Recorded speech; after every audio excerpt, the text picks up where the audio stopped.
सुनैना पुतली की कथा। यदि आप मेरे चैनल में नए हो तो मेरे चैनल को सब्सक्राइब करें, शेयर करें और लाइक करें। धन्यवाद। 13वीं पुतली कीर्तिमती की कहानी को सुनकर राजा भोज कुछ देर सोचने लगे और फिर वापस से सिंहासन पर बैठने के लिए आतुर हो गए। तभी उन्हें 14वीं पुतली, जिसका नाम सुनैना था, उसने रोक लिया। उसने कहा कि राजा, क्या आप में भी वो गुण है जो आपको इस सिंहासन के योग्य बनाता है? जब राजा ने पूछा कि वो कौन सा गुण है जो महाराज विक्रमादित्य में था और मुझ में नहीं है, तब 14वीं पुतली ने उसे महाराज विक्रमादित्य की कहानी सुनाई। महाराज विक्रमादित्य एक सर्वगुण संपन्न राजा थे। उनके राज्य में कोई भी दुखी नहीं था और वे छोटे छोटे नागरिक की समस्या का समाधान भी करते थे। एक दिन उनके दरबार में कुछ किसान आए और प्रार्थना करने लगे कि महाराज, हमारे राज्य में जंगल से निकलकर एक शेर आ गया है। वो रायजाना हमारे पशुओं को मारकर खा जाता है। कृपया आप हमें इस मुसीबत से बचाएं। तब राजा ने उनसे कहा कि चिंता न करें, हम कल ही उस शेर को इस राज्य से दूर किसी जंगल की ओर भगा देंगे। चूंकि महाराज विक्रमादित्य बहुत पराक्रमी थे, लेकिन वे किसी भी निहत्थे प्राणी को नहीं मारते थे, इसलिए उन्होंने सोचा कि वे कल उस शेर को किसी दूर जंगल में छोड़ आएंगे। अगले ही दिन वो कुछ सैनिकों के साथ उस शेर की तलाश में निकल पड़े। वह किसी खेत के पास वाली झाड़ियों में छुपा हुआ था। राजा ने देखते ही उसके पीछे अपना घोड़ा दौड़ा दिया। शेर ने जैसे ही घोड़े की टापों को सुना, वह जंगल की ओर भागने लगा।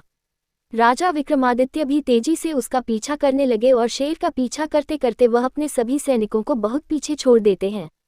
वहीं घना जंगल होने के कारण राजा रास्ता भी भटक जाते हैं। फिर भी वह शेर को ढूंढने का पूरा प्रयास करते हैं और एक जगह रुककर अनुमान लगाने लगते हैं कि शेर किस ओर गया होगा। तभी अचानक शेर ने झाड़ियों के पीछे से छलांग लगाई और राजा के घोड़े को घायल कर दिया। राजा ने शेर के इस वार को अपनी तलवार से रोक लिया और शेर को घायल कर दिया। शेर घायल होकर जंगल में कहीं दूर चला गया। अब जबकि विक्रमादित्य का घोड़ा घायल हो गया था और वह रास्ता भी भटक गए थे, इसलिए वो चलते चलते एक नदी के किनारे पर पहुंचे, जहां पर पानी पीते पीते घोड़े ने दम तोड़ दिया।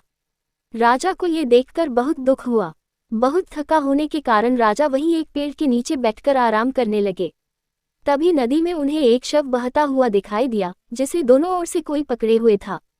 राजा ने गौर से देखा तो उसे पता चला कि शव को एक ओर से बेताल और दूसरी ओर से कापालिक ने पकड़ा हुआ है और दोनों शव पर अपना अधिकार जमा रहे हैं। दोनों लड़ते हुए शव को किनारे पर ले आते हैं और राजा को देखकर उससे ही न्याय करने को बोलने लगते हैं और साथ ही शर्त रखते हैं कि यदि सही न्याय नहीं किया तो वो राजा का वध कर देंगे। कापालिक ने कहा कि मैं इस शव के द्वारा अपनी साधना करना चाहता हूं और बेताल ने कहा कि मैं इससे अपनी भूख मिटाऊंगा। दोनों की बात सुनकर राजा ने भी कहा कि मैं जो कहूंगा दोनों उस बात को मानेंगे और न्याय के लिए आपको शुल्क देना होगा। दोनों ने राजा की बात मान ली और बेताल ने राजा को एक मोहिनी काष्ठ का टुकड़ा दिया, जिसका चंदन घिसकर लगाकर राजा गायब हो सकते थे। कापालिक ने एक बटुआ दिया, जिससे कुछ भी मांगने पर वह दे सकता था। तब राजा ने बेताल से कहा कि तुम मेरे घोड़े से अपनी भूख मिटा सकते हो, और कापालिक को उसने शव दे दिया। दोनों ने राजा के न्याय की प्रशंसा की और वहां से चले गए। राजा को भूख लगी तो उसने बटुए से भोजन मांग लिया और जंगली जानवरों से बचने के लिए अदृश्य हो गया।